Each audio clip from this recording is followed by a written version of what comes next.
Bueno, pues vamos a terminar la parte de integrales de superficie.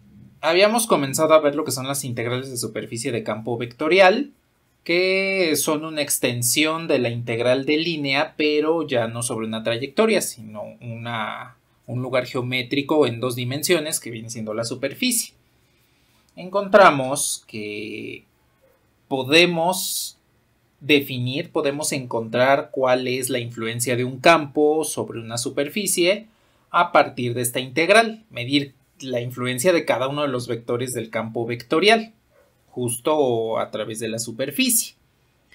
Entonces, comentamos que el significado físico de esta integral es medir el flujo a través de la superficie. Es decir, si yo tengo una superficie como esta y tengo su vector normal, esa superficie está siendo atravesada por los elementos del campo vectorial y en consecuencia podemos medir cuál es la cantidad de esos vectores que están atravesando la superficie, lo que viene siendo precisamente la influencia del campo sobre la superficie, sobre el vector normal en particular, que es el que nos representa la superficie.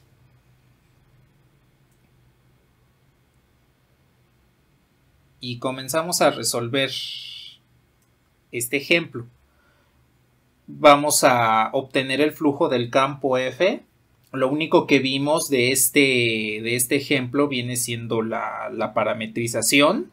No encontramos más cálculos, solamente sabemos que la superficie que tenemos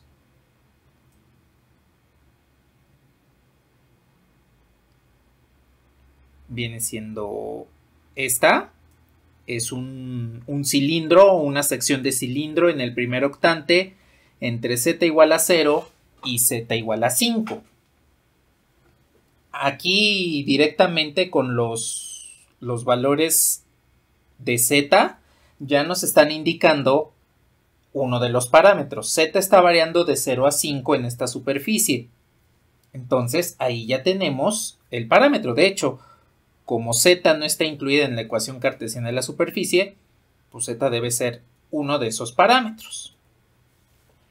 Elegimos una parametrización que fue en coordenadas polares para resolver la integral doble. Al sustituir las ecuaciones de transformación en la ecuación cartesiana, encontramos que r es igual a 4 y por lo tanto nuestra superficie parametrizada la definimos de esta forma. X, 4 coseno de θ en Y más Y, 4 seno de θ en J más Z en K. Nada más tenemos un intervalo de integración al momento, que viene siendo de 0 a 5. Ese es el único intervalo que tenemos hasta aquí. Entonces, observamos también la situación de la superficie, que vendría siendo esta. Acordamos que el vector normal se dirija hacia la parte negativa de los ejes X, Y. Digámoslo así, que parte de la superficie y estaría señalando hacia el origen. Así es como acordamos el vector normal.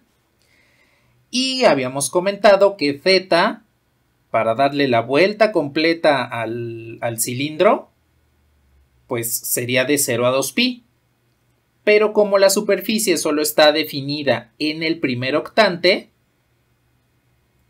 entonces nada más tomaríamos un cuarto de ese 2pi, que vendría siendo pi medios. Y entonces el otro intervalo de integración va desde 0 hasta pi medios. Hasta aquí nos habíamos quedado, no habíamos calculado absolutamente nada de la integral. Nada más habíamos revisado cómo estaba la superficie y habíamos encontrado su parametrización. Bueno, ¿hasta aquí tienen algún comentario?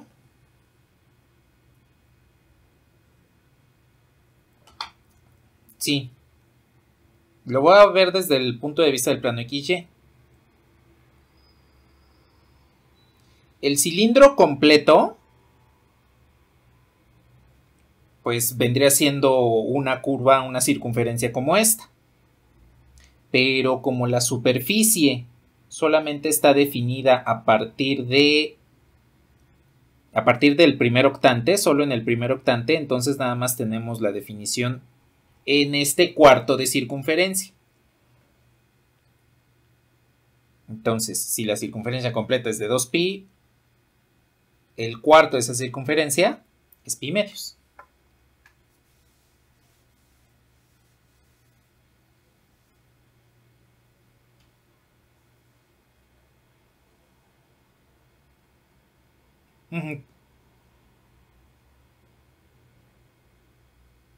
Ajá, sí, como nada más en ese cuartito del plano completo, en el primer cuadrante, por eso es 2pi entre 4.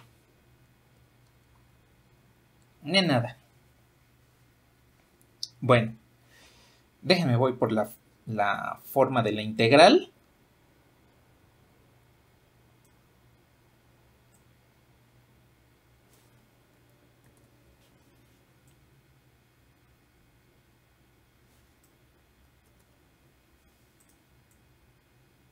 Aquí la tenemos. Entonces necesitamos 3 cosas. El vector normal, el campo evaluado y el producto punto. Los intervalos de integración ya los tenemos. De hecho, en este caso los dos intervalos de integración son constantes. Θ que va de 0 a pi medios y z que va de 0 a 5. Entonces, nos hace falta el campo, vamos a evaluarlo en la superficie. Para ello, pues voy a copiar la ecuación del campo. Bueno, más que la ecuación, la expresión del campo.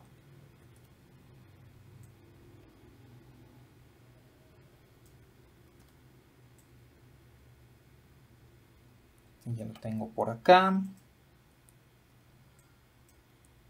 Nada más le quito los residuos aquí para que no se van a confundir con algún elemento de escritura. Y la superficie también la necesitamos, que es la que ya parametrizamos aquí.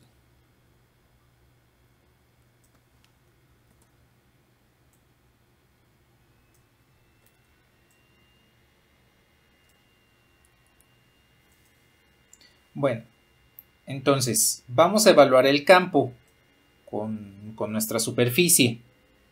Aquí en este caso, entonces f quedaría en términos de x, que para la superficie es 4 coseno de z, y 4 seno de z, y z, que viene siendo z. Bueno, evaluamos el campo. Lo voy a poner aquí con colores, que este es x, este es y y este es z. Entonces, evaluamos primero la componente en y, que me dice que pues es z, entonces z se va a quedar tal cual. Más x, entonces aquí tendríamos 4 coseno de z en j, menos 3 veces y cuadrada, que sería 4 al cuadrado, pues es 16 seno cuadrado de z por z en k. 16 por 3 es 48. Entonces aquí ya puedo poner que el campo evaluado en la superficie es z en i más 4 coseno de z en j menos 48 seno cuadrado de z en k. Ay, me faltó una z.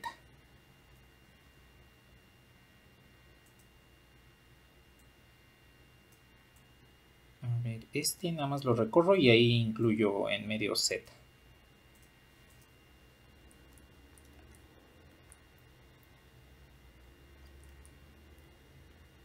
Ahí está, z. 48z seno cuadrado en k. Ese ya es el campo evaluado. Entonces, una vez que ya tenemos el campo evaluado, podemos calcular el vector normal. Bueno, en esencia pueden calcularlo primero el vector normal y después este. No importa, en realidad no importa.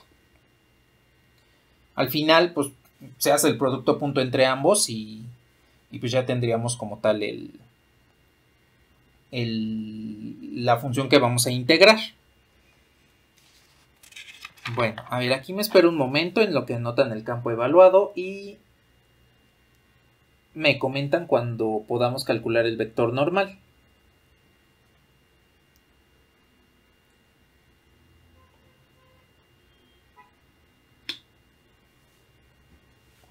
Ajá.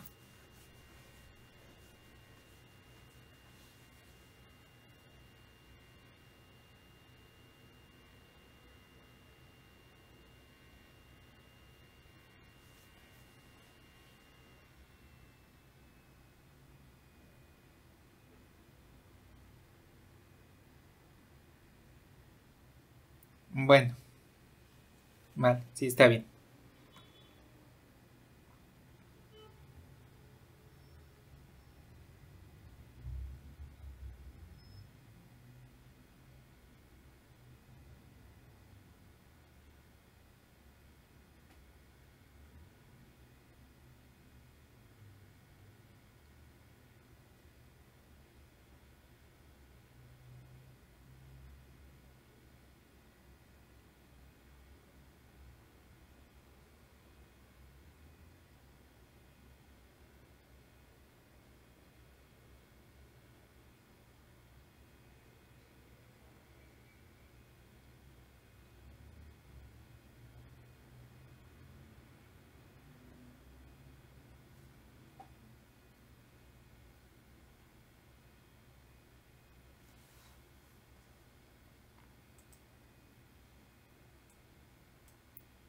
Bueno, a ver.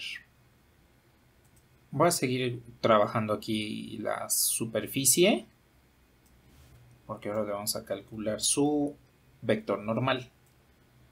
Entonces, nada más lo voy a dejar por aquí.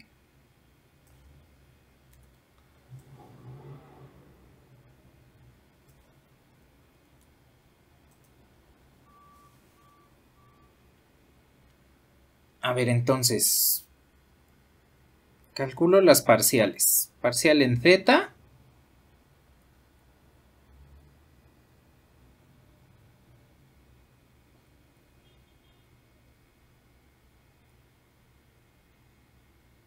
Es esta. Parcial en z. Solo nos queda acá.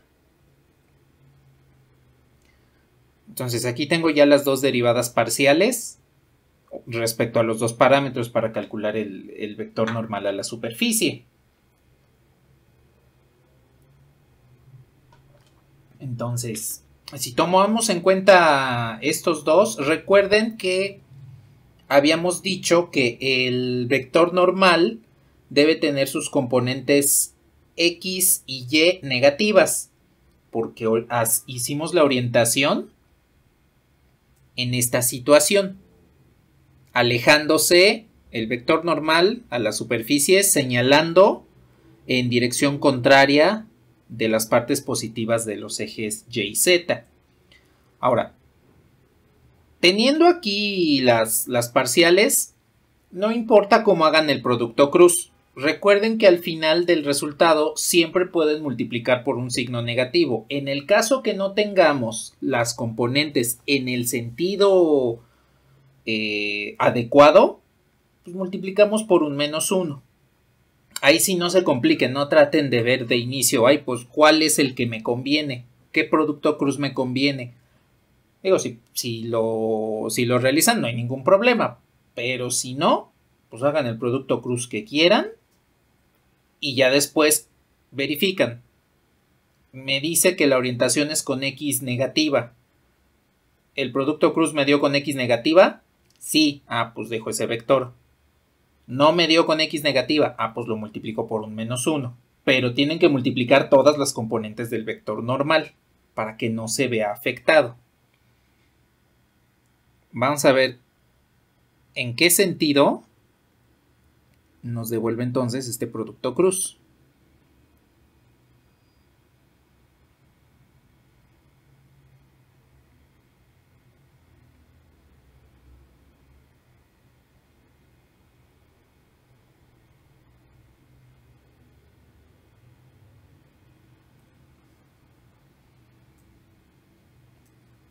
ver, entonces, para el vector y tenemos solo 4 coseno de z.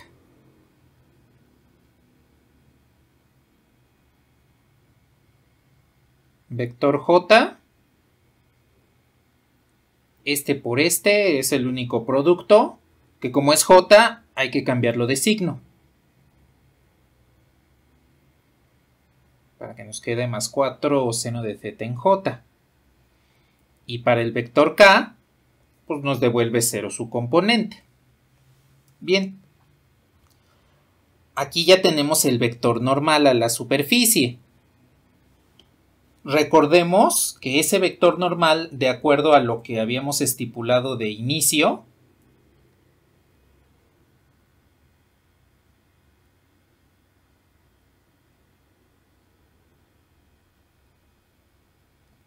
las componentes de n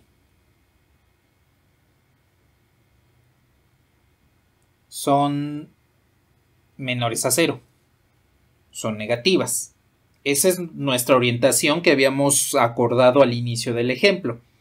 Aquí nos damos cuenta que en el primer cuadrante, que es en el que estamos trabajando, el seno y el coseno pues son positivos. Eso quiere decir que este vector normal está orientado en sentido contrario a como lo estipulamos. Es decir, si esta es nuestra porción de cilindro que estamos trabajando y la orientación que estipulamos es esta de la superficie, este vector normal está señalando en este sentido. Y esto fue lo que acordamos, las componentes de n deben ser negativas. Observen cómo no sucede eso en este resultado del producto cruz. Entonces, esta situación nos va a indicar que el vector normal que vamos a trabajar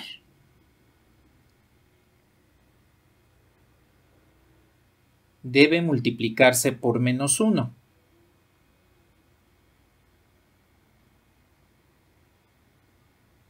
Para que tengamos sus componentes en la orientación que estamos estipulando.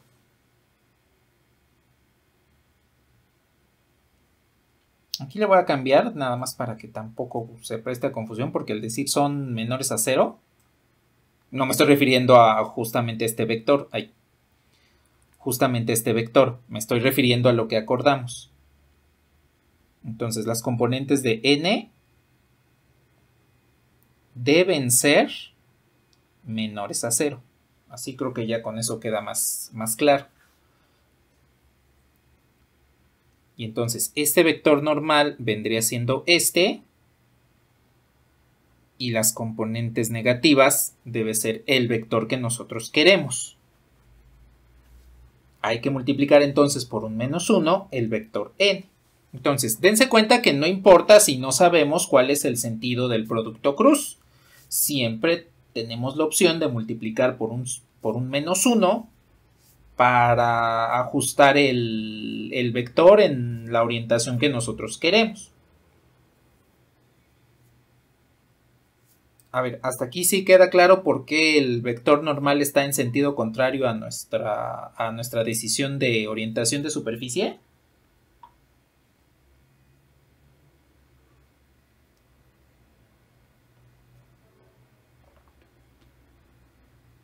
No, no siempre.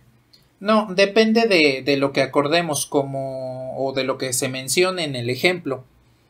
Aquí pues acordamos la sesión anterior de que el vector normal fuese señalando hacia las partes negativas de los ejes X y Y. Pero por ejemplo puede haber un ejercicio, por ejemplo en la tarea, que les diga la orientación del vector normal es hacia la parte positiva del eje Z. Entonces la componente en Z debe ser positiva.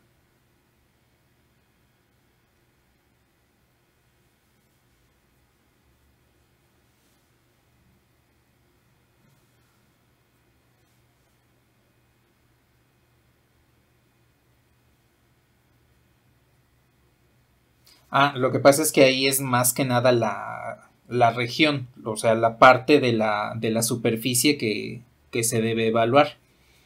Pero también debe decir, la superficie se orienta hacia tal lado, hacia, hacia por ejemplo. Ajá, exactamente. Eso quiere decir que nuestro vector normal debe tener componente positiva. En nada. ¿Algo más respecto a la orientación del vector?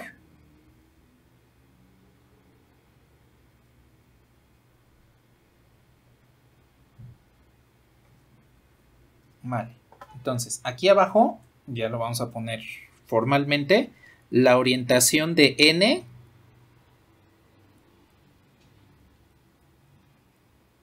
la orientación acordada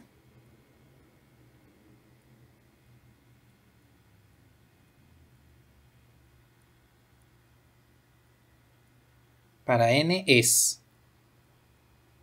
menos 4 coseno de z en i menos 4 seno de z en j. Recuerden que, pues, sí, vamos a multiplicar por menos 1, pero no solo la componente del vector normal que nos indiquen o la orientación que nos indiquen. Tiene que ser todo el vector. Si nada más multiplicamos una componente, entonces ya no va a ser un vector normal, va a ser otro vector completamente diferente y ya vamos a caer en un error. Entonces, cuando multiplicamos el vector normal, es todo completo, todas sus componentes. Este entonces es el vector que vamos a utilizar. Recuerden que la orientación en el caso de la superficie abierta, porque esta parte del cilindro es una superficie abierta, es importante porque nos va a indicar cuál es, cómo estamos tomando en cuenta la dirección del flujo. Si el flujo es contrario al vector normal, pues nos va a devolver negativo. Si el flujo es a favor del vector normal, nos va a devolver un resultado positivo. Bueno, entonces ya tenemos el vector normal, ya tenemos el campo, ya tenemos los intervalos, ya nada más nos hace falta armar nuestra integral.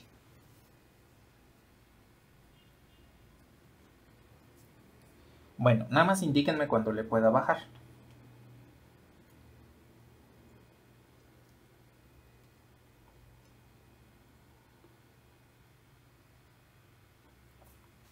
Bueno, a ver, ahí voy a dejar el vector normal y voy a subir por el campo evaluado.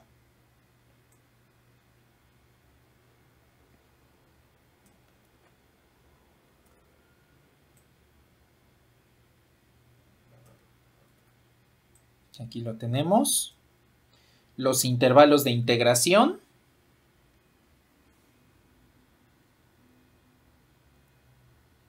Z va desde 0 hasta 5. Y Z va de 0 a pi medios, para nada más cubrir el primer cuadrante. Entonces, nuestra integral nos quedaría de la siguiente forma. La voy a denotar por f, por flujo, porque estamos calculando un flujo. Sería como la integral. Aquí los dos intervalos son constantes. Entonces, como los dos son constantes, recuerden que no importa de dónde a dónde, quién vaya primero, quién integren a z, si integren a z primero o integren a z primero, no importa.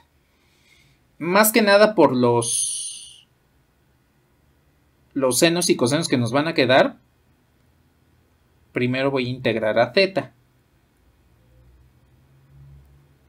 Va a ser la doble integral de 0 a 5 en z, de 0 a pi medios en z, del producto punto del campo evaluado, z 4 coseno de z menos 48 z seno cuadrado, punto el vector normal.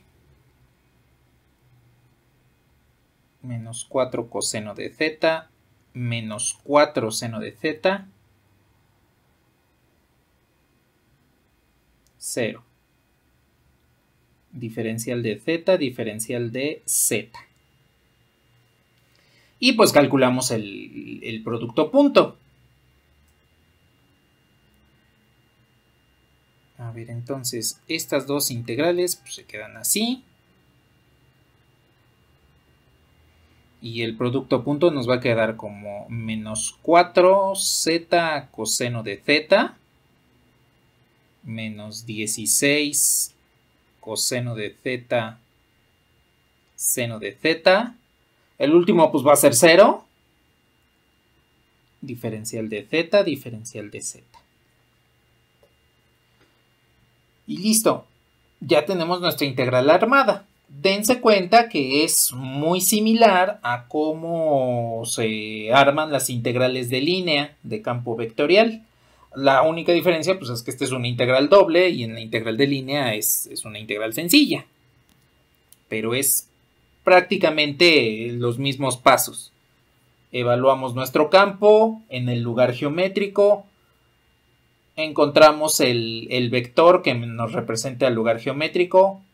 Vector tangente en integral de línea, vector normal en superficie. Aplicamos el producto punto e integramos. Una vez si es integral de línea, dos veces si es integral de superficie.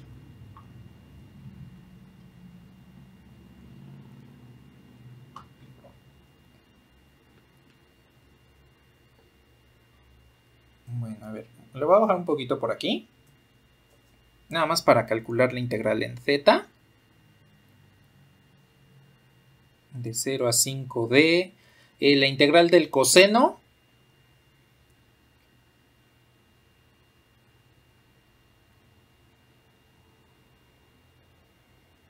Menos, aquí la integral. ¿Cuál nos convendrá más? Pues yo creo que nos convendría más integrarla como coseno.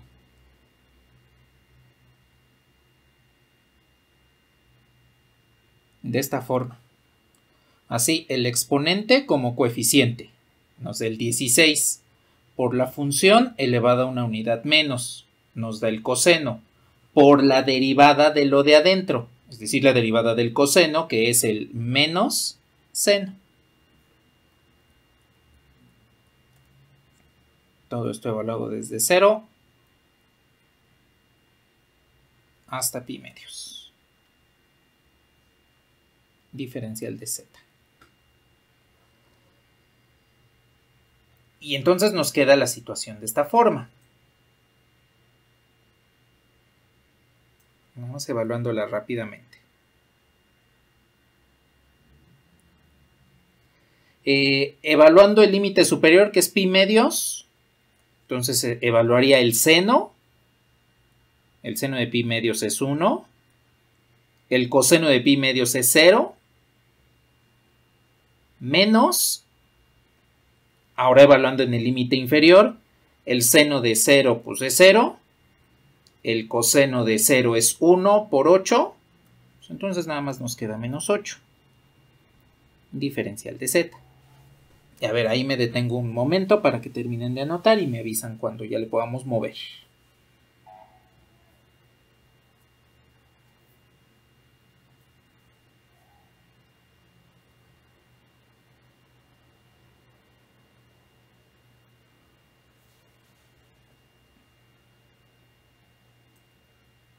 Bueno, a ver, entonces, integrando respecto de z, esto nos queda como menos 2z cuadrada menos 8z, evaluado de 0 a 5.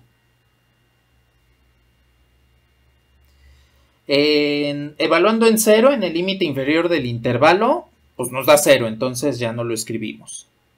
Evaluando en el límite superior nos queda 5 al cuadrado, que es 25 por menos 2, menos 50. Y 5 por menos 8 es menos 40. Entonces el resultado ya completo es menos 90 unidades de flujo, sea lo que estemos trabajando. Aquí no nos dan unidades, no nos dicen un fenómeno en particular, entonces solo pónganle UF, ¿no? Unidades de flujo. Bueno, observen que nos devolvió un resultado negativo. Esa interpretación quiere decir que si esta es nuestra superficie y la orientación que seleccionamos es esta, entonces el campo vectorial en general, al sumar todos los vectores que atraviesan la superficie, esa resultante va en este sentido. Entonces, en general, los vectores del campo vectorial están fluyendo, se están moviendo en dirección contraria a la orientación de nuestra superficie, a la orientación del vector normal. Eso es lo que significa que nos haya dado un valor negativo.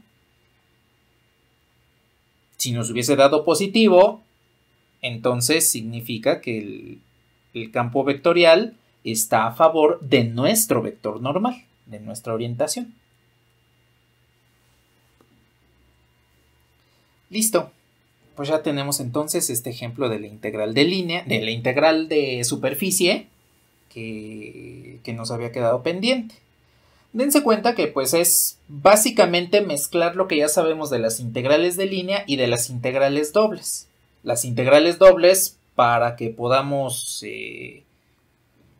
obtener los intervalos de integración y la integral de línea en la forma de armar como tal la integral.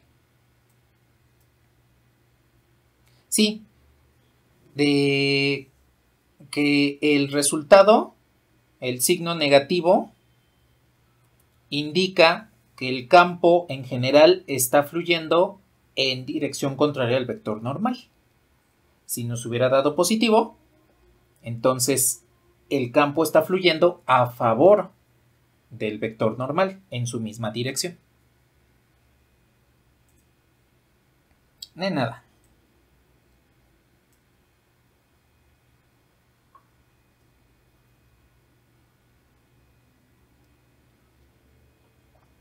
Bueno.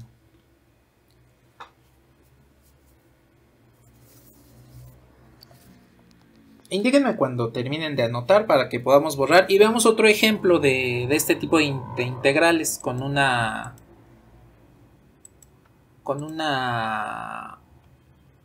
aplicación un poquito ya más específica de flujo y además tomar en cuenta otra forma de parametrizar.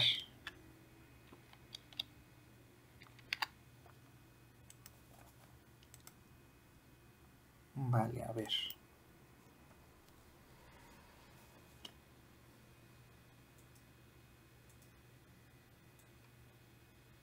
A ver, primero les voy a explicar rápidamente la situación.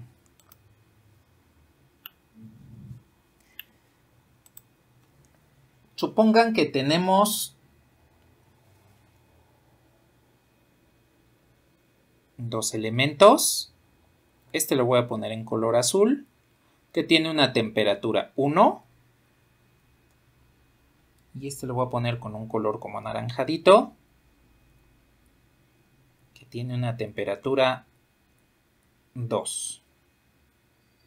Bueno, uno de los fenómenos más cotidianos que tenemos es, por ejemplo, cuando van a la cocina y se está preparando algo de comida en la estufa y pues conforme se van acercando a donde están calentando el alimento, van sintiendo el aire caliente que les está pegando en la piel.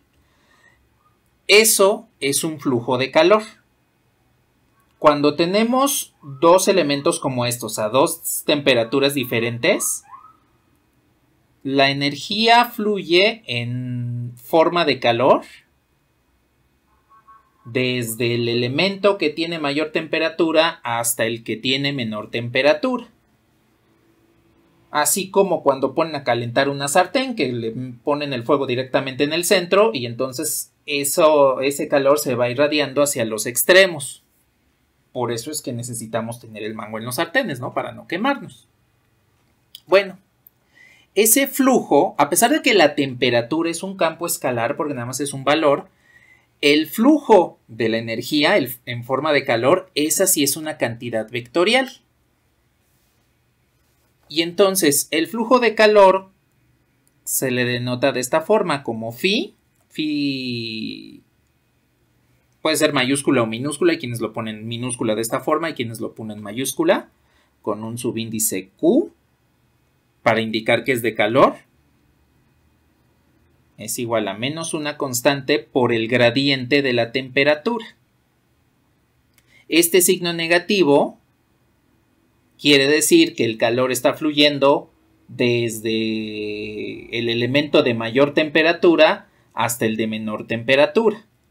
De la misma forma que lo habíamos comentado con el campo eléctrico, que se le pone un signo negativo a la integral de línea, porque es un campo conservativo, porque el campo eléctrico va fluyendo desde la carga positiva hasta la carga negativa, y es lo que conocemos como la caída de potencial. Entonces, digámoslo así, que esto es algo similar, es la caída del calor de un lado hacia el otro, hacia la parte que está más fría. Bueno, no quería usar los términos de frío y caliente, pero en esencia es eso, que los elementos que están fríos los podamos calentar. Eso viene siendo el flujo de calor, denotado por esta ecuación, que es lo que se conoce como la ley de Fourier, para describir precisamente el flujo de calor. Entonces, esta situación nos indica que podemos calcular el flujo de calor a través de una superficie. Por ejemplo, supongamos que la temperatura T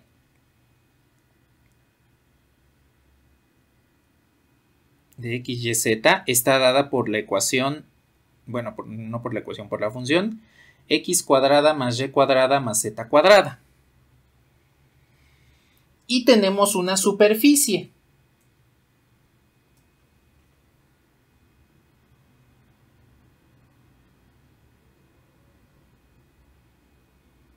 La superficie va a ser una esfera, también x cuadrada más y cuadrada más z cuadrada, pero es una esfera unitaria. Entonces, la superficie es una esfera y es como tal cerrada. Entonces, su vector normal en orientación positiva para la superficie cerrada, pues estaría saliendo de la superficie como tal. Entonces vamos a decir que es una superficie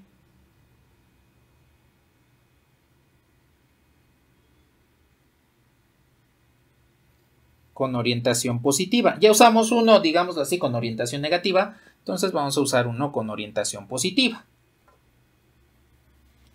Bueno, pero este no es positivo, este es el vector normal. Así. Entonces, lo que vamos a hacer es que esta función de temperatura, vamos a calcular cuál es el flujo de calor a través de esta superficie. Es una superficie cerrada. Ahora, la constante K es una constante de permitividad del calor. Aquí vamos a considerar una constante K como 1. Nada más para no complicarnos mucho. Bueno, no sé si en este semestre ven termodinámica. Y no sé si vean esto así tal cual. Bueno. Entonces tal vez si ya llevan una asignatura de termodinámica más avanzada, entonces tal vez sí lo lleguen a ver de esta forma, del flujo de calor. Bueno, entonces lo que vamos a hacer es precisamente calcular el flujo de calor a través de esta esfera de radio unitario con esta función de temperatura. Ahora, Es importante que sepamos esto porque el flujo de calor nos da idea de dónde hay mayor y dónde hay menor temperatura en particular. Dependiendo del resultado, entonces vamos a saber dónde hay más temperatura y dónde hay menos temperatura. ¿Cómo? Si el flujo de calor nos da positivo, quiere decir que está en sentido de nuestra orientación de la superficie. Y como lo comentamos aquí arriba, el flujo de calor se da desde la mayor temperatura hacia la menor temperatura. Eso quiere decir que el centro de la esfera estaría más caliente que el exterior. Si nos da el sentido al revés, eso quiere decir que el flujo de calor va a ser negativo y por lo tanto el exterior está más caliente que el centro de la esfera. Hagan de cuenta, el primer caso nos devolvería como la Tierra, que el centro está más caliente que la superficie, entonces el calor se está irradiando hacia el exterior. Es precisamente uno de los fenómenos que podemos utilizar para generar energía, ¿no? A partir de energía geotérmica. El otro ejemplo en el cual el flujo de calor va entrando a la esfera, pues es como si tuviesen un cubito, bueno, no un cubito, una esferita de hielo, porque lo primero que se está deshaciendo del hielo no es el centro, es la corteza, el exterior, precisamente porque el exterior tiene mayor temperatura que el interior, entonces el flujo de calor va hacia el centro de la esfera. Así es como podríamos catalogar el signo de la integral de superficie que vamos a calcular a continuación. ¿Hasta ahí tienen algún comentario?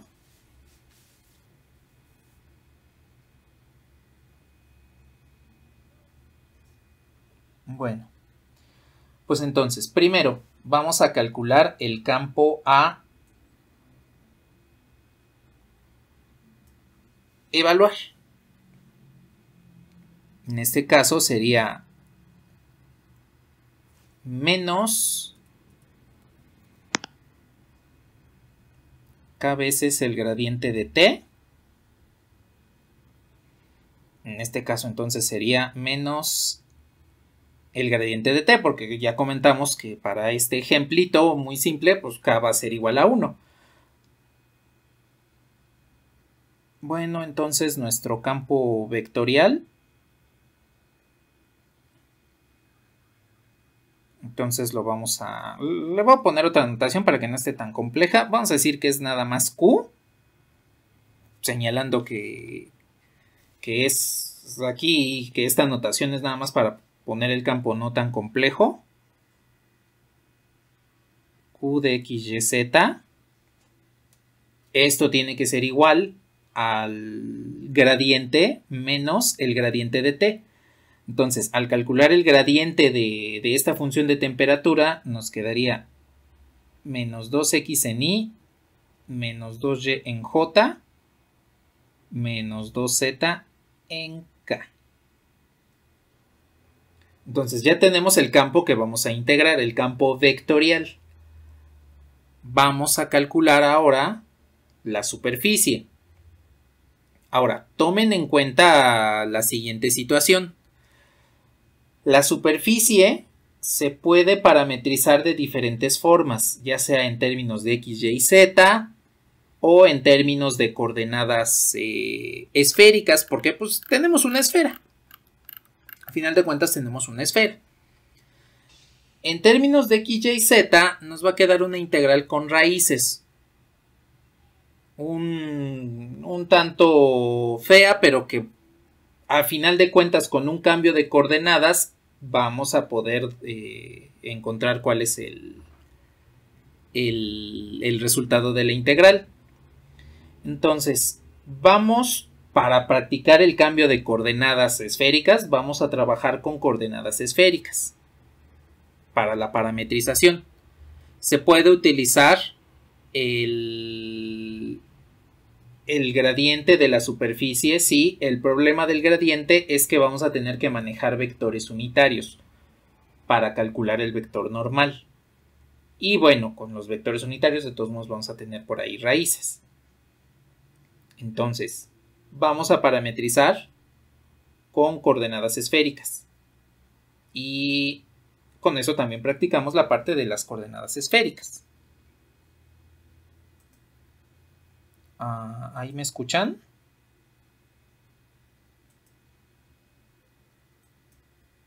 Bueno. Es que de repente como que me marcó que se me había desconectado el micrófono. Bueno. Si de repente ya no me escuchan, pues ya nada más me avisan. A ver, entonces.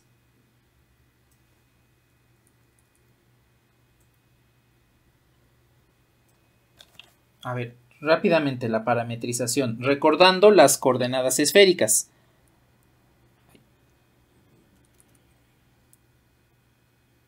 X es igual a ρ, seno de phi, coseno de θ. Y es igual a ρ, seno de phi, seno de θ. Y z es igual a ρ, coseno de phi. Bueno, entonces, nuestra superficie es x cuadrada más y cuadrada más z cuadrada igual a 1. Vamos a sustituir las ecuaciones de transformación. Lo voy a hacer por aquí abajito. Y entonces nos queda ρ cuadrada, seno cuadrado de phi, coseno cuadrado de z, más ρ cuadrado, seno cuadrado de phi, seno cuadrado de z, más ρ cuadrado, coseno cuadrado de phi. Esto es igual a 1. Bueno, en este y en este podemos factorizar ρ cuadrado, seno cuadrado de phi.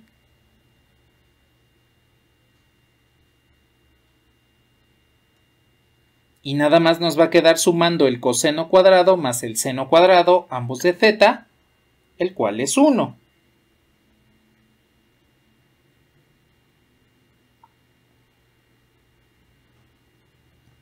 Más ρ cuadrado, coseno cuadrado de phi. Podemos factorizar ρ cuadrada y nos queda seno cuadrado más coseno cuadrado, que nuevamente es 1. Y pues tendríamos entonces ρ cuadrada es igual a 1, en consecuencia ρ es igual a 1. Ya tenemos el parámetro ρ en términos de la esfera, que a final de cuentas esta es la ecuación esférica de la superficie. La ecuación en coordenadas esféricas, ρ igual a 1.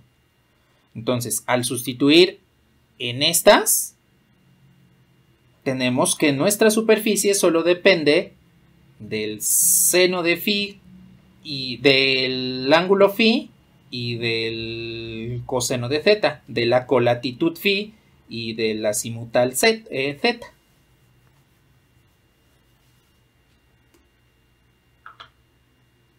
¿Cómo?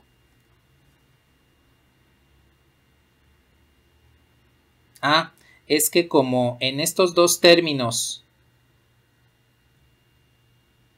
tenemos ρ seno cuadrado de phi, podemos factorizar, y al factorizar tenemos coseno cuadrado más seno cuadrado, que es 1.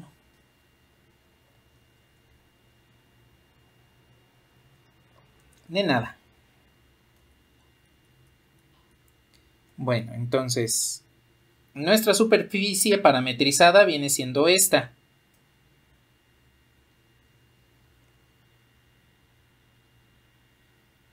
S que depende de phi y z y que es seno de phi coseno de z en i más seno de phi seno de z en j más coseno de phi en K. Esa es nuestra superficie parametrizada.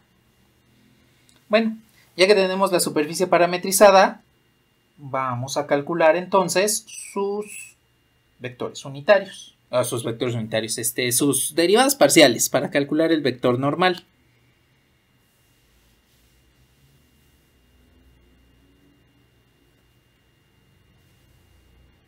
Y aquí vamos a hacer uso de lo que vimos en coordenadas polares. En coordenadas polares. En sistemas de coordenadas curvilíneas, con coordenadas polares, que es coordenadas esféricas.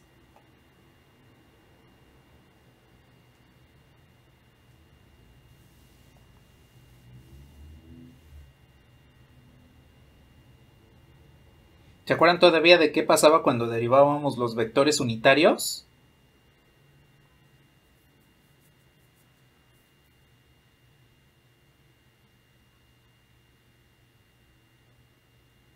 ¿O ya no se acuerdan?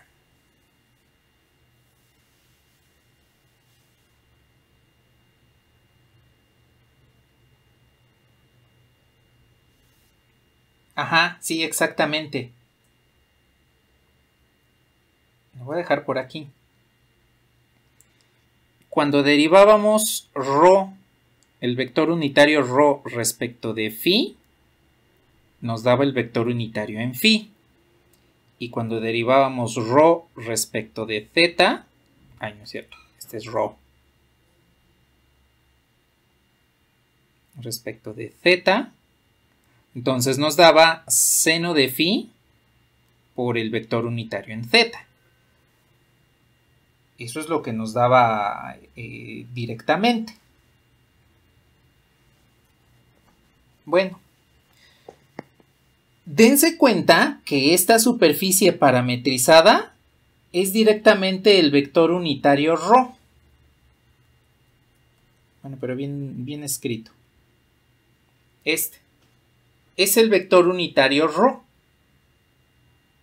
Porque en esencia la esfera pues es completa x, ρ, seno de phi, coseno de z en i, ρ, seno de phi, seno de z en j, más ρ, coseno de phi en k. Al derivar respecto de ρ, pues nada más nos queda este vector, que es precisamente el valor de la esfera unitaria que estamos trabajando. Entonces, este vector que tenemos aquí, en esencia, es el vector ρ. Una esfera de radio unitario está representada precisamente por el vector unitario ρ. Entonces, cuando calculemos las parciales, su vector normal va a quedar en términos de los vectores unitarios ρ, phi y θ. Ah, bueno, pero no les he preguntado. ¿Ya le puedo bajar?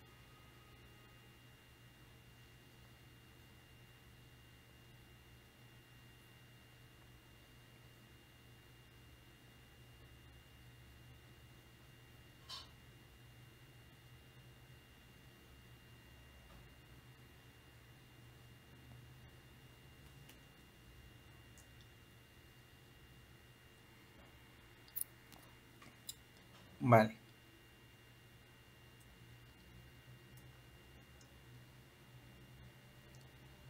A ver, entonces, aquí acabamos de encontrar que S es igual a ρ, al vector unitario ρ.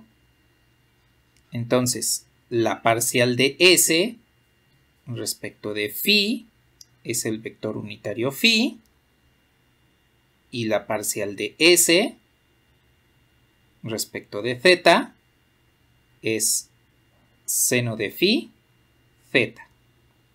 Con estas dos podemos calcular el vector normal. Seguimos teniendo vectores de R3 expresados con otros ρ, phi y θ. Aquí me faltó el vector.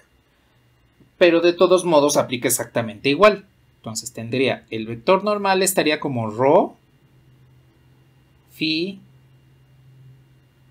θ. El primero sería U0, 1, 0. Y el segundo sería 0, 0, seno de phi. Bueno, pues ya tenemos entonces aquí esta situación en la cual podemos calcular el producto cruz en coordenadas esféricas sin necesidad de estar, a ver, derivo esta respecto de phi. Ok, pongo el vector acá. Derivo ahora respecto de z. Pongo el vector acá. Entonces, con las coordenadas esféricas, ya conociendo lo que habíamos visto en funciones vectoriales, pues ya podemos calcular el vector normal de forma más simple. Y entonces el vector normal nos quedaría para ρ, seno de phi en ρ. Para el vector phi, pues nos queda este por este, menos este por este, pues de 0. Y para el vector z, este por este, menos este por este, pues también nos queda 0. Y entonces, como habíamos dicho que la superficie era igual a ρ, como estamos trabajando con I, J y K, pues lo único que debemos hacer es multiplicar esta por seno de phi. Y vean que hemos reducido nuestro trabajo drásticamente, porque si lo hubiésemos hecho de manera tradicional, es decir, derivo respecto de phi, derivo respecto de phi, derivo respecto de phi, coloco aquí, derivo respecto de z, derivo respecto de z, derivo respecto de z, coloco acá. Nos van a quedar ahí vectores muy grandes que se van a simplificar a final de cuentas, sí, pero de todos modos nos va a quedar vectores un tanto complicados, entonces vamos a tener que ir reduciendo constantemente la situación en la que estemos, ¿sí? Y pues aquí ya nos ahorramos bastante de trabajo. Ya sabemos que el vector normal es seno de phi por el vector unitario ρ, y sabemos que ρ es igual a la parametrización de nuestra esfera.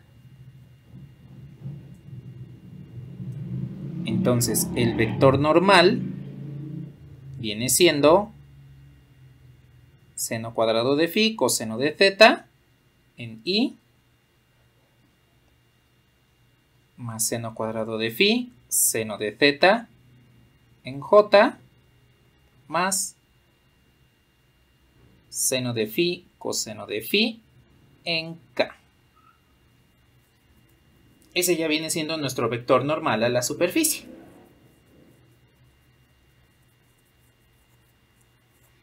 ¿Hasta aquí tienen algún comentario respecto a cómo calculamos este vector normal?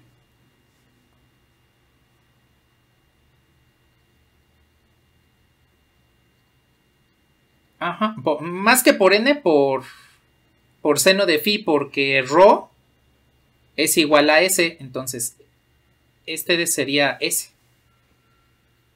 La parametrización la multiplicamos por seno de phi.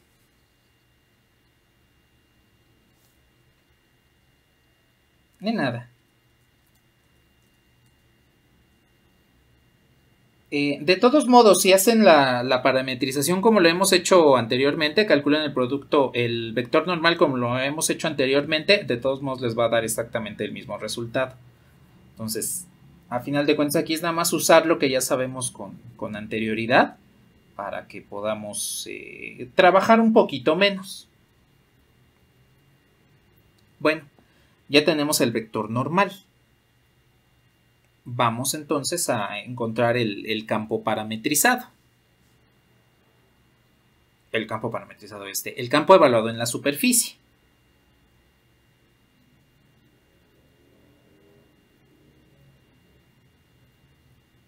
Bueno, indíquenme cuando le podamos mover para calcular entonces el campo evaluado.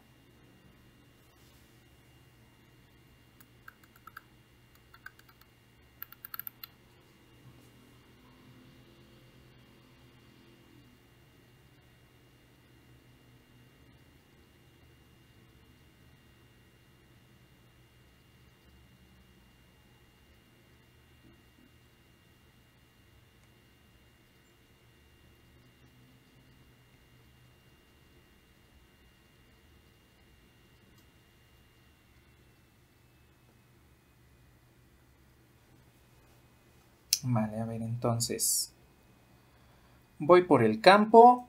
Este es el campo vectorial que vamos a integrar.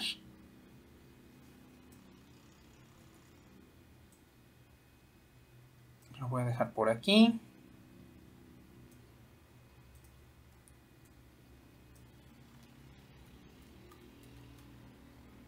Y voy por la superficie parametrizada. Bueno, nada más. Bueno, la voy a copiar toda completa, no importa.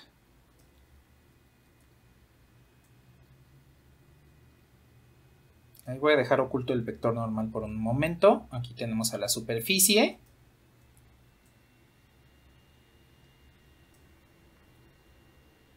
Y pues entonces vamos a ver. Hay que evaluar el campo en la superficie. Para que no sea más simple, voy a factorizar el menos 2. Entonces, en este caso, nuestro campo que vamos a integrar, evaluado en la superficie, sería menos 2 por x. Es decir, seno de phi coseno de θ en i, más por y, seno de phi seno de θ en j,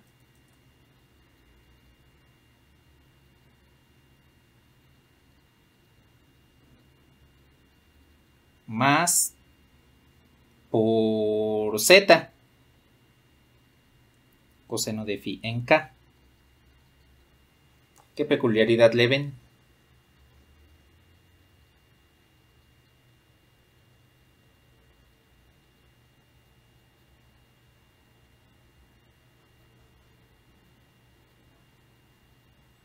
Ajá, exactamente, otra vez es el vector ρ, que sabemos es igual al vector de la superficie. Entonces, el campo evaluado en la superficie no es otro más que menos 2 veces la superficie.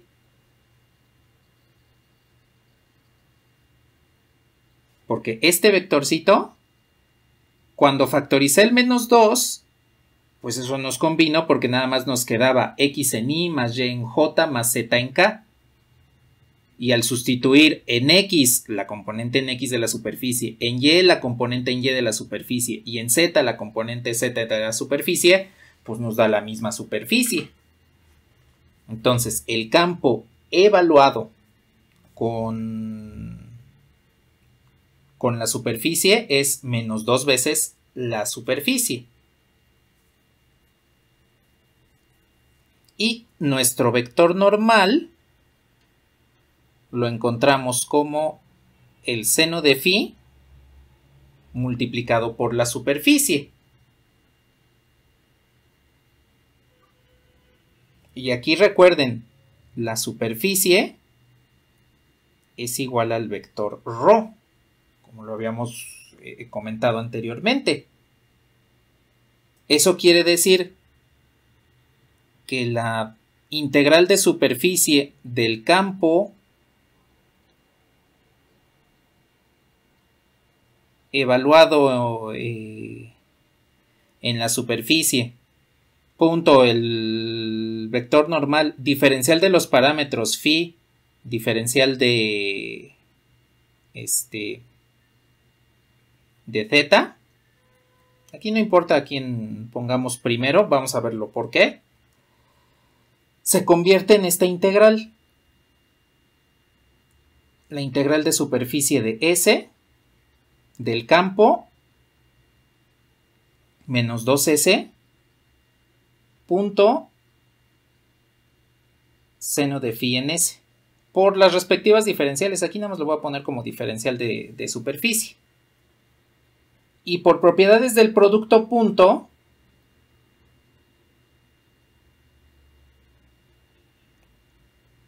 pues los escalares salen de la integral, salen del producto punto, y el producto punto de un vector consigo mismo es su norma, pero al cuadrado. Y como el vector S es el vector ρ unitario, pues resulta que esta norma es 1 y solo nos queda la doble integral sobre la superficie de menos 2 veces el seno de phi diferencial de superficie. Dense cuenta cómo todo el trabajo que pudimos haber realizado resultó en esto. Les reitero, si no consideramos aquí la situación de los vectores unitarios en el sistema esférico, si calculamos las derivadas parciales, evaluamos el campo y nos devuelve el producto punto, el resultado del producto punto, la integral que van a realizar va a tener el mismo resultado que tenemos aquí. Y nada más quiero que vean una forma de utilizar las coordenadas esféricas que ya conocemos, pues para ahorrarnos un poquito de trabajo.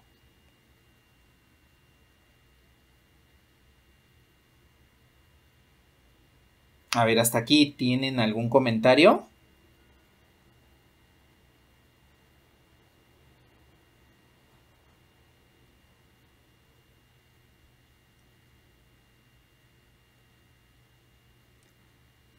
Bueno, pues entonces nuestra integral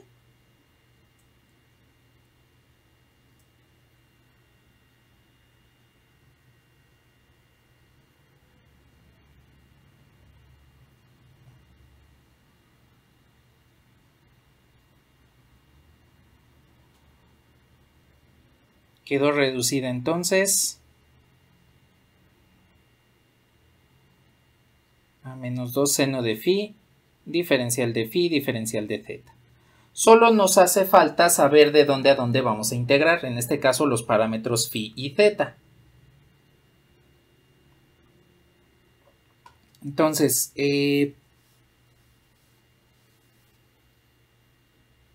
¿cuál creen ustedes que sea el intervalo de integración?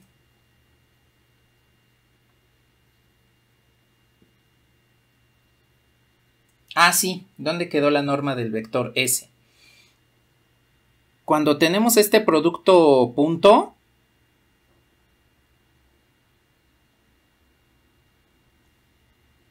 pues sale así.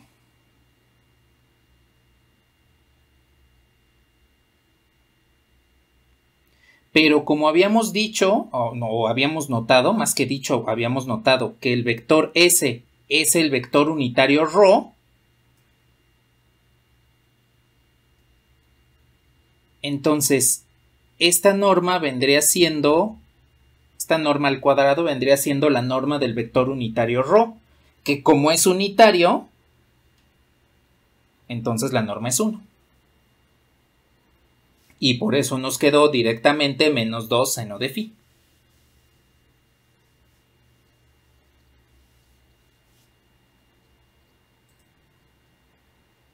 De nada.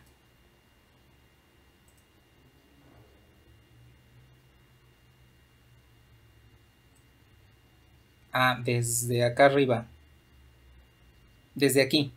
Aquí nos dimos cuenta que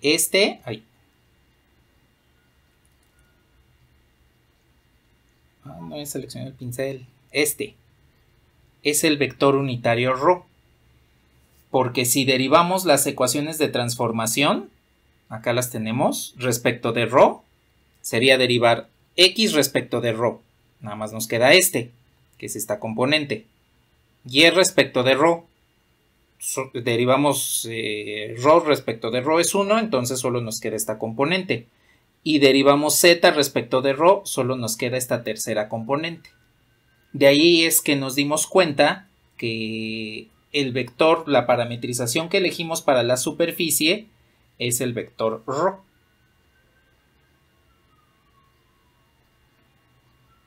De nada.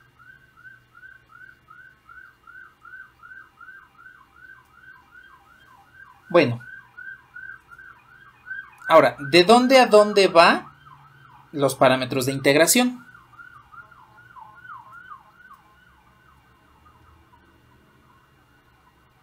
Recuerden que estamos sobre una esfera. donde la colatitud phi va en este sentido, es uno de los parámetros de integración, y el azimutal z va en este sentido. Entonces, para generar toda la esfera, habíamos comentado en coordenadas esféricas que ρ es uno de los parámetros que no tiene límite porque va desde 0 hasta infinito, hasta el radio de la esfera. Pero phi y z sí lo tienen. Para generar toda la esfera, phi ¿de dónde a dónde va?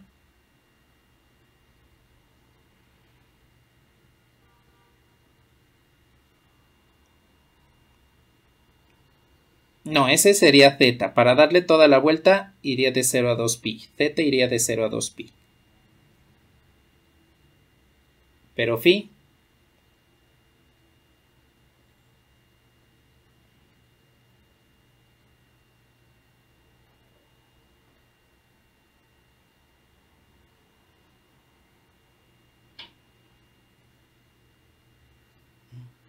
Ya no se acuerdan.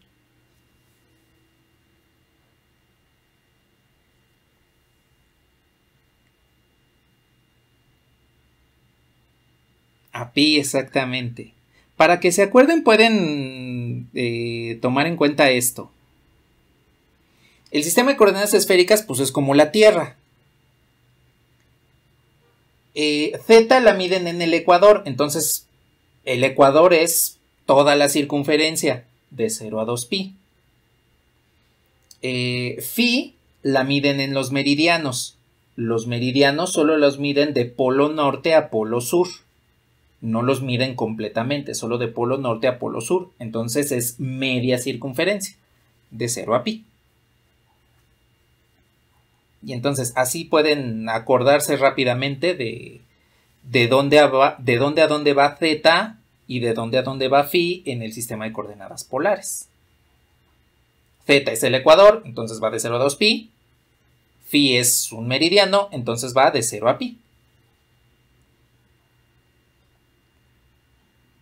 Y pues entonces nuestra integral de flujo de calor sería integrar hasta el final z, pues porque tenemos aquí la función de phi, entonces primero integramos, hasta el final integramos z, después integramos phi de menos 2 seno de phi, diferencial de phi, diferencial de z.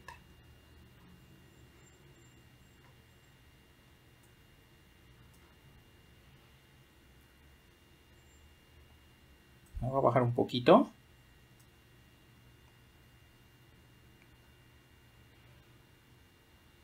Entonces, integral de 0 a 2pi.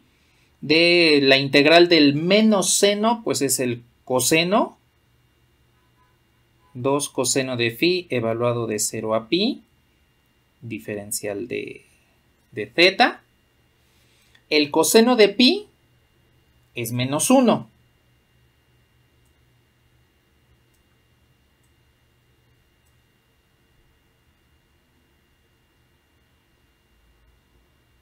Entonces esto nos quedaría como 2 por menos 1. Menos el coseno de 0 es 1. Diferencial de z. Ahora integramos z y esto nos queda menos 1, pues es menos 2 por 2 es menos 4. Menos 4 z evaluado de 0 a 2pi. Entonces el flujo es menos 8pi. Ese sería el flujo de calor a través de la superficie. Ahora, recuerden nuevamente, la superficie tiene su... ese no se ve tan perpendicular. Tiene su vector normal hacia afuera, porque tomamos la orientación positiva. El flujo nos dio negativo. ¿Eso qué nos indica de acuerdo a lo que habíamos visto del calor?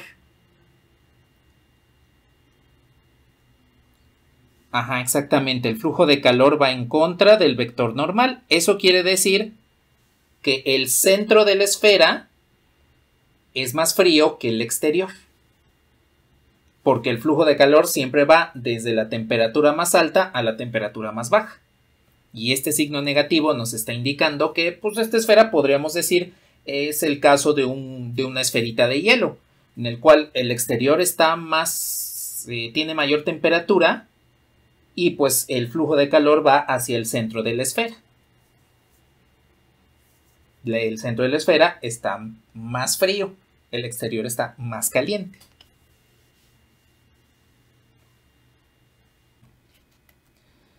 Entonces, vamos a dejar hasta aquí las integrales de superficie.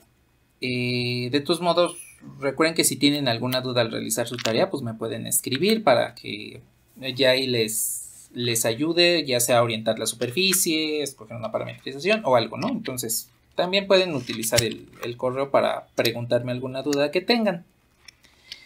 Entonces, lo que vamos a ver a continuación es las integrales triples. Ya que conocemos los diferentes tipos de integrales dobles que existen, pues vamos a tomar ahora en cuenta lo que son las integrales triples. Y en este caso puede parecer un poquito más complicado, pero en realidad es lo mismo, nada más que con una capa extra. Hagan de cuenta que las integrales son como una cebolla. Nada más que en lugar de integrar lo más externo, vamos primero integrando lo más interno. Y la forma de resolver integrales triples es la misma que resolver integrales dobles. Entonces, me paso rápidamente a GeoGebra.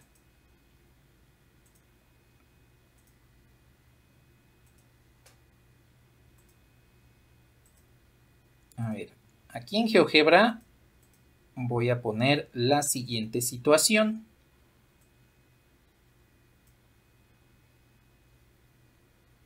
Tengo una esferita como esta. Aquí en el espacio XYZ. Ahora, esta esfera la podemos ver desde diferentes perspectivas. Por ejemplo, desde la perspectiva del plano XY, la veríamos como una circunferencia. Desde el plano YZ, también la vemos como una circunferencia. Y desde el plano XZ, de la misma forma. Es decir, esta esferita podemos observar su sombra en 3 planos diferentes y cada una nos representaría una región plana que podemos utilizar para integrar. Dependiendo de cómo estemos, de la región que estemos trabajando, puede ser esta región o puede ser esta o puede ser esta.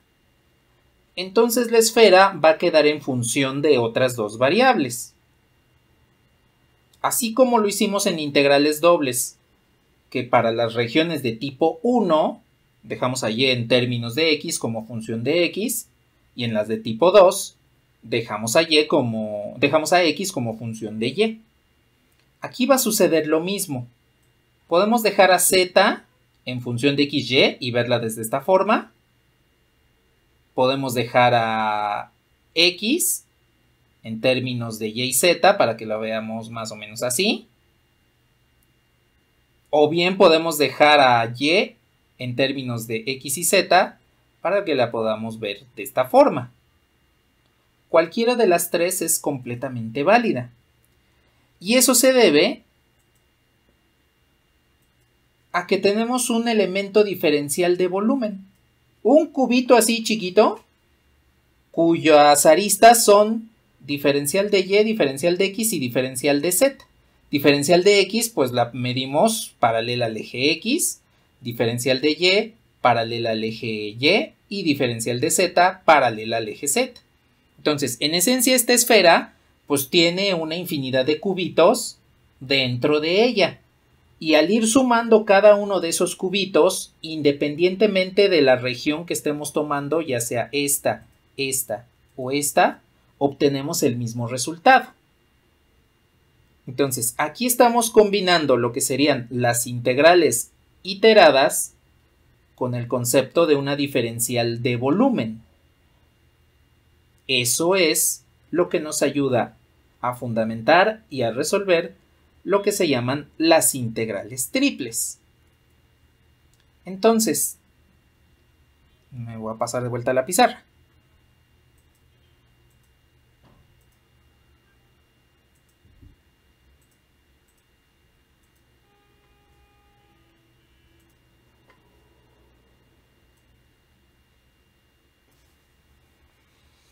Tenemos entonces las integrales triples.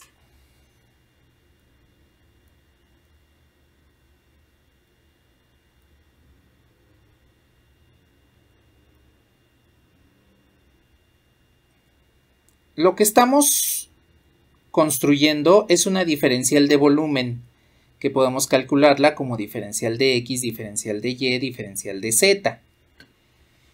De la misma forma que construimos la diferencial de área en 2 dimensiones para encontrar a la integral doble. Entonces, si calculamos una integral que me englobe todo el volumen de una sola ocasión, en una sola ocasión,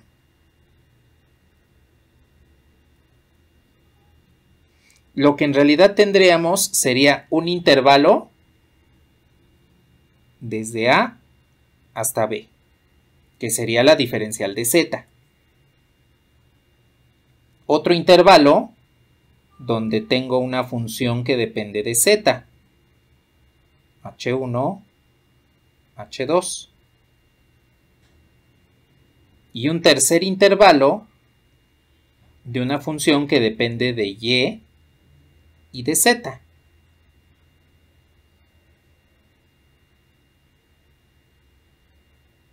Diferencial de x, diferencial de y, diferencial de z. Entonces, observen cómo cada capa nos va a ir quitando las variables. Si yo integro primero respecto de x y evalúo en términos de y y z, pues efectivamente voy a tener una integral doble en términos de y y z. Ya una vez que quitamos esa integral, nos vamos por la siguiente. Y entonces, ahora estamos integrando una función en términos de y y z, pero respecto de y, evaluándola en funciones de z, para que al final todo esto nos quede precisamente una función solamente de z. Y entonces tenemos una integral triplemente iterada que nos puede ayudar a calcular las integrales de volumen o integrales triples. En esencia, aquí no lo puse como en su momento, que les fui llenando de prismas por debajo de la superficie. Aquí estaríamos llenando de cubitos dentro de la esfera. No lo puse de esa forma pues porque GeoGebra iba a colapsar. Si de por sí con pocos prismas ya colapsaba, aquí con más cubos el software no aguanta tanto. Entonces, con esto podemos definir las integrales de volumen, de tal forma que en esta integral de volumen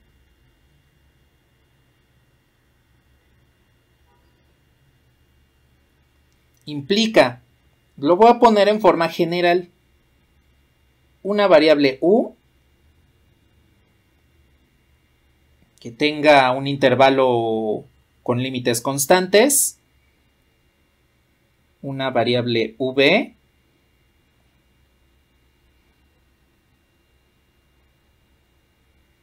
que esté en términos de funciones de u y una variable en w que esté en términos de u y v. Y si se dan cuenta, hacer una integral triple es como hacer una integral doble. Lo único que hacemos es agregarle una integral más. Un intervalo de integración más. Entonces, este tipo de integrales nos ayudan a calcular lo mismo que las integrales dobles, pero para volúmenes. Por ejemplo, con una integral doble calculamos la masa a partir de la función de densidad superficial. Aquí ya podemos calcular la masa a partir de la función de densidad volumétrica. Con la integral doble calculamos un área, con la integral triple calculamos un volumen. Podemos tener integrales de superficie. Aquí podríamos tener integrales de volumen. Esas integrales ya caerían dentro del espacio R4 con 4 dimensiones. Y pues aquí ya geométricamente no tendrían una representación. Pero podemos tomar en cuenta, por ejemplo, la cantidad de carga que hay sobre un volumen, dentro de un volumen. Como lo hicimos en la cantidad de carga sobre una superficie, por ejemplo, ¿sí?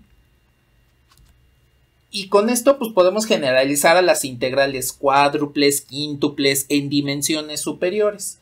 Y vamos a calcular pues exactamente lo mismo. Por ejemplo, una integral cuádruple nos sirve para la densidad en un hipervolumen. Digo, ya en el mundo así cotidiano tal cual, pues tal vez ya no tenga mucho sentido.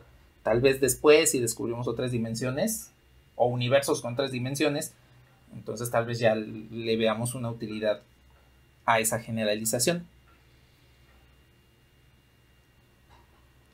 Bueno. ¿Hasta el momento tienen algún comentario de estas integrales?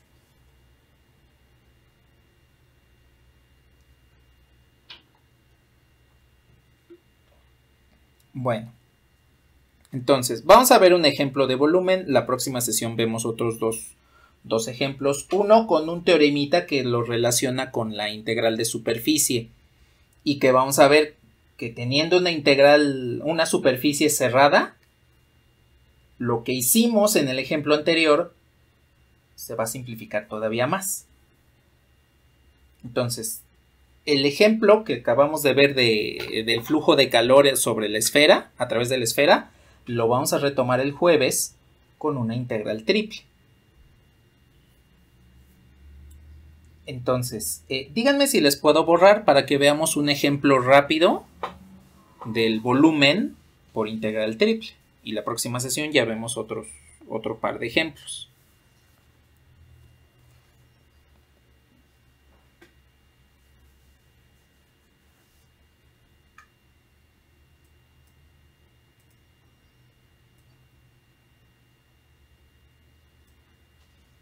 Bueno, a ver.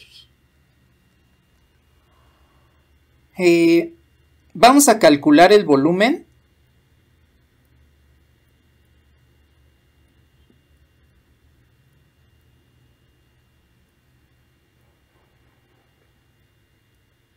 de una esfera. Es un poquito trivial, pero vamos a calcular el volumen de una esfera de ecuación x cuadrada más y cuadrada más z cuadrada igual a a cuadrada. Entonces aquí el radio de la esfera es a.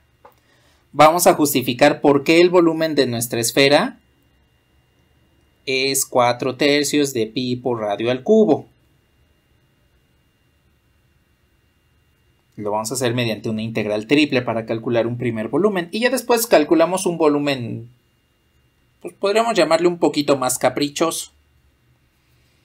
Bueno, entonces, tengo aquí esta esfera y lo que queremos calcular es el volumen.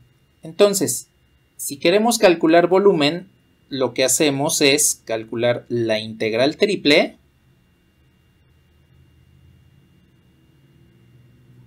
de la diferencial de volumen, en este caso sobre la esfera. Le voy a poner aquí el subíndice E de la esfera. Esto es lo que tendríamos que usar. Ahora, recordemos que la diferencial de volumen, pues es el cubito que vimos en GeoGebra. Lo que viene siendo diferencial de X, diferencial de Y, diferencial de Z. Pero ahora podemos cambiar de coordenadas porque tenemos una esfera. Si trabajamos aquí con coordenadas cartesianas x, y, z, recuerden que cada uno de los límites de integración de esta y de esta hay que tomarlos. Por ejemplo, despejo primero z para que quede en términos de x y y. Después despejo y para que me quede en términos de x y x tiene que estar en términos constantes. Vamos a armar la integral de esa forma y después nos vamos a pasar a coordenadas esféricas para que veamos cómo queda nuestra integral. Le voy a ir bajando poco a poco, porque también ya nos queda poquito tiempo, entonces para que terminemos el ejemplo. Bueno, a ver, voy a despejar z. Al despejar z de la ecuación de la esfera, esto me queda como ax cuadrada menos 2x menos 2x menos y cuadrada menos x cuadrada menos y cuadrada. Pero hay una situación especial, que es la raíz cuadrada.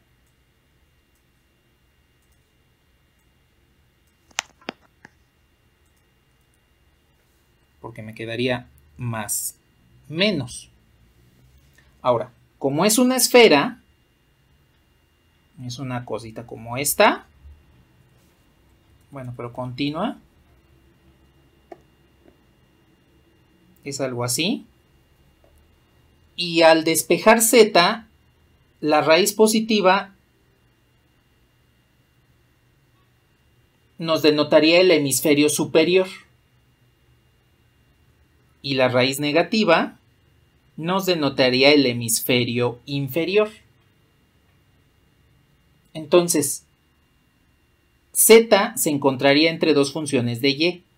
Una que sería esta y la otra que sería el hemisferio superior, que sería esta. Eso quiere decir que z, el intervalo de integración de z, se encontraría entre dos raíces.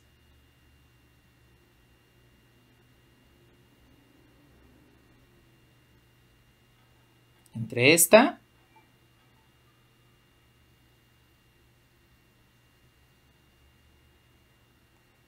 y esta.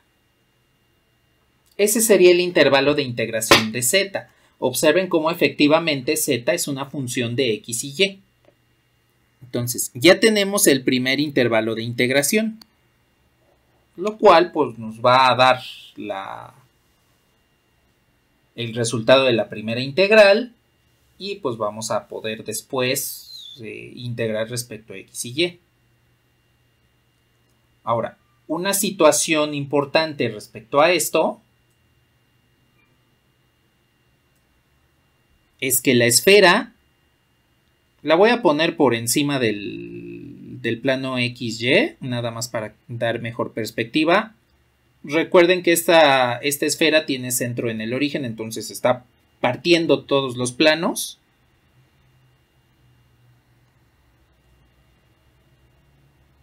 Entonces, ya que tengo a z como función de x y y, la siguiente es una región de integración, es decir, es la sombra de la esfera sobre el plano XY.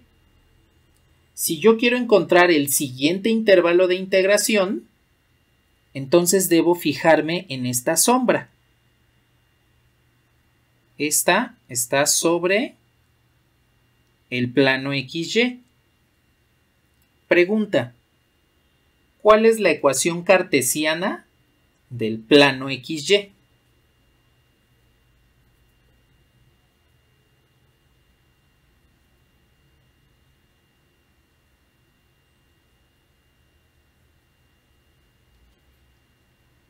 ¿Se acuerdan? No, ya no se acuerdan.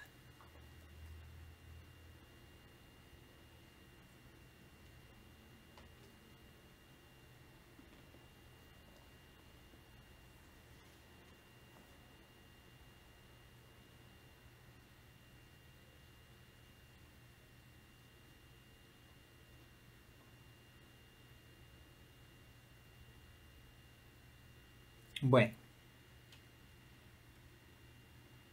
la ecuación cartesiana del plano XY es z igual a 0. porque es la componente 0 y que nos devuelve puntos, por ejemplo, A, X, Y, 0. Y entonces estamos sobre el plano XY. Si estuviésemos sobre el plano YZ, entonces X vale 0. Y si estuviésemos sobre el plano XZ, entonces Y vale 0. ¿Sí? Entonces, cuando quieran definir un plano coordenado, como la coordenada que no esté es igual a 0. Y esa es su ecuación cartesiana. Entonces, para que no se preocupen, ya saben que aquí si no nos acordamos de algo, siempre hay formas de recordarlo. En este caso, pues viene siendo esta.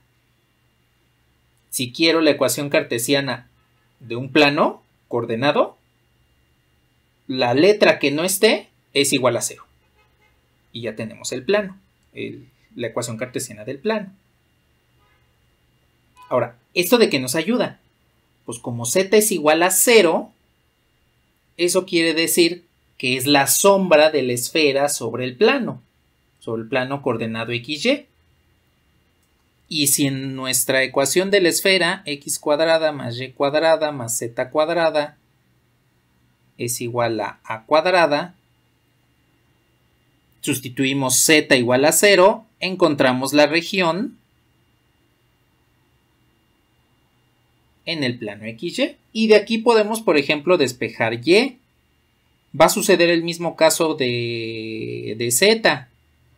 Y es igual a más menos desde A cuadrada, la raíz de A cuadrada menos X cuadrada. Y entonces tenemos que el intervalo de integración de Y va desde menos la raíz de A cuadrada menos X cuadrada hasta A cuadrada menos X cuadrada. Y ya tenemos dos intervalos de integración. Z queda en términos de X y Y queda en términos de X. Entonces X va a quedar en términos de dos constantes. Ahora, este proceso lo podemos repetir para encontrar el intervalo en X. Si para encontrar el intervalo en Y utilizamos la región sobre el plano XY con z igual a 0, para encontrar la región o el intervalo en X, pues resulta que Y tendría que ser igual a 0. Y y Z tendría que ser igual a 0, para que nada más me quede X.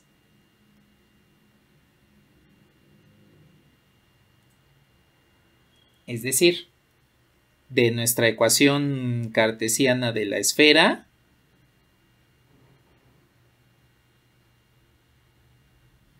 aquí X, aquí Y y Z ya van a ser ceros porque solo me interesa el valor de X. Y entonces X cuadrada tiene que ser igual a A cuadrada, lo cual me indica que X se encuentra en el intervalo desde menos A hasta A. Y en consecuencia, ¿qué pasó, Sofía?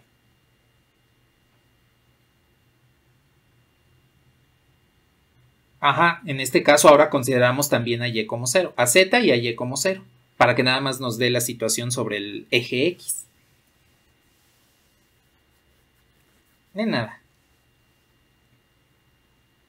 Y entonces, con esto tenemos que el volumen de nuestra esfera debe ser la integral de menos A hasta A, de la integral de menos raíz de A cuadrada menos Y cuadrada hasta A cuadrada, la raíz de A cuadrada menos Y cuadrada, de la integral de menos la raíz de A cuadrada menos X cuadrada menos Y cuadrada hasta A cuadrada menos X cuadrada menos Y cuadrada. Todo esto diferencial de Z, diferencial de Y, diferencial de X. Pues está muy feíta. Bueno, de hecho, desde que comenzamos a ver cuáles son los intervalos, ahí ya empezó a estar como que un tanto feíto. Ya como que bueno, ya no es... Es un trabajo que pues sí lo podemos realizar, pero que pues, ya no es tan eficiente. ¿Qué pasó, Alexis?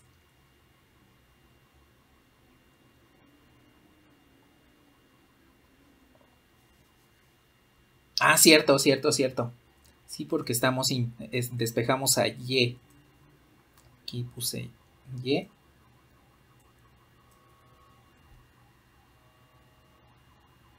Y este es X cuadrada.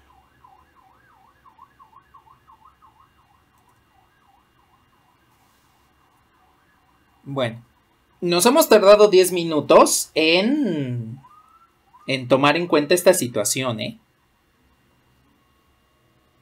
En tomar en cuenta los intervalos y armar nuestra integral. Pero bueno, siempre hay un método más simple. Tenemos una esfera.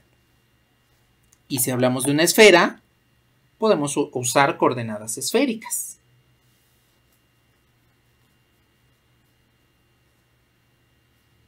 Entonces, para que podamos calcular, podamos usar las coordenadas esféricas, debemos sustituir la diferencial de volumen x, y, z en términos de la diferencial de ρ, z y φ.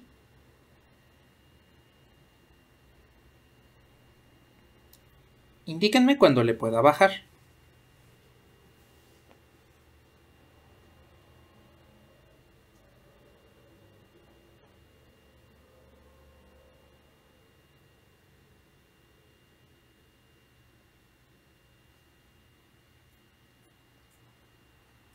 Vale.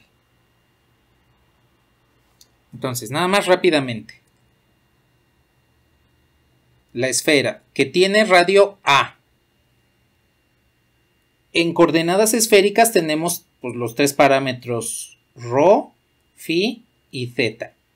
ρ pues nos designa el radio de la esfera. Entonces aquí no hay más que agregar. El radio para calcular todo el volumen va desde el centro de la esfera hasta su superficie, la que define la superficie, digámoslo así como que la corteza. Va desde su núcleo hasta la corteza de la esfera.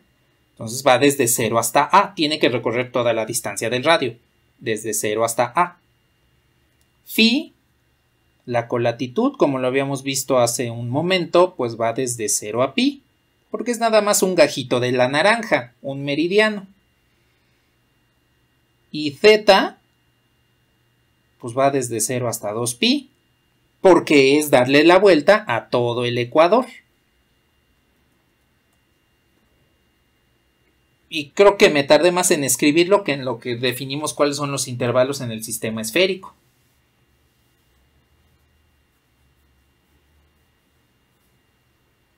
Entonces, observen cómo aquí el cambio de coordenadas nos ayuda a hacer más eficiente el proceso.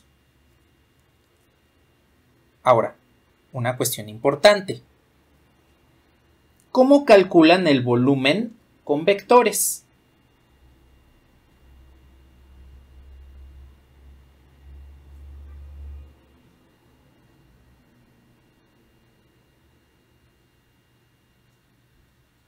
¿Se acuerdan cómo calcular el volumen con vectores?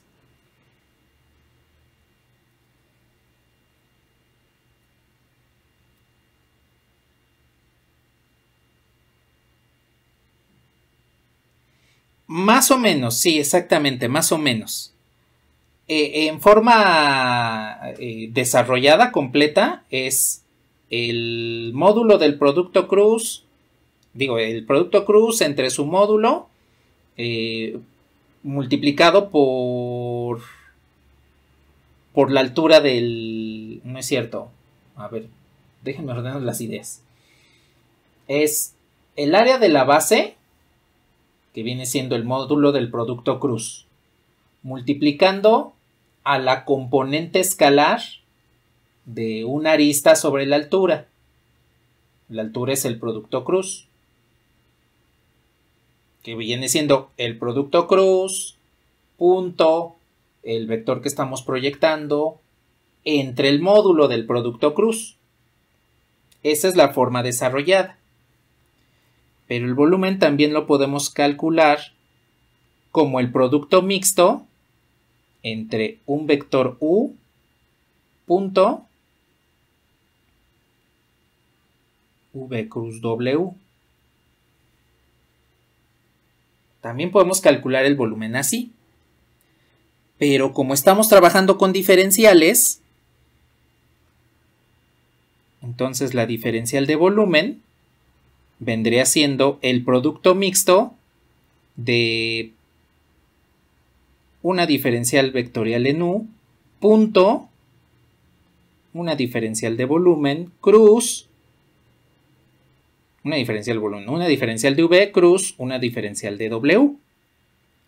Y estos vectores diferenciales sabemos que los podemos obtener en un sistema de coordenadas ortogonales como factor de escala por el vector unitario por diferencial de u. Punto. Factor de escala por el vector unitario por diferencial de v. Cruz, factor de escala por el vector unitario por diferencial de w. Y por propiedades del producto punto y del producto cruz, los escalares salen. H en u, h en v, h en w. Nos queda el producto mixto de u, v y w, diferencial de u, diferencial de v, diferencial de w.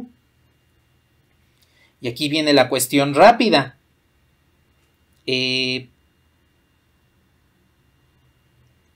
Los vectores unitarios u, v y w son ortogonales y son unitarios. Entonces, esto me está formando un cubo.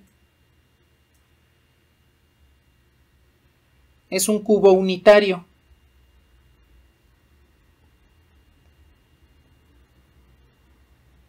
De tal forma que este producto mixto vale 1, porque es el volumen del cubo unitario. El producto mixto me devuelve el volumen de un paralelepípedo.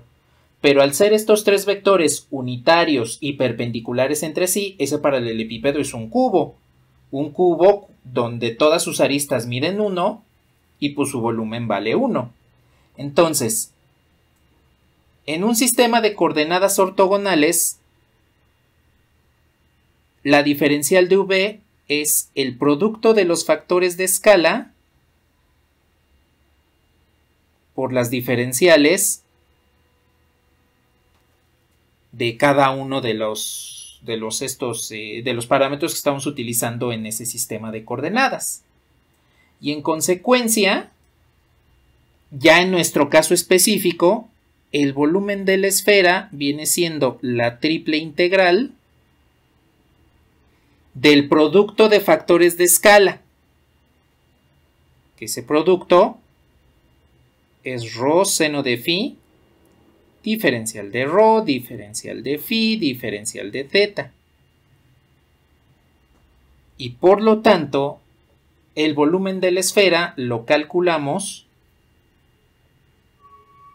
como la integral de 0 a 2pi, de la integral de 0 a pi, de la integral de 0 a de ρ cuadrada, seno de phi, diferencial de ρ, diferencial de phi, diferencial de θ.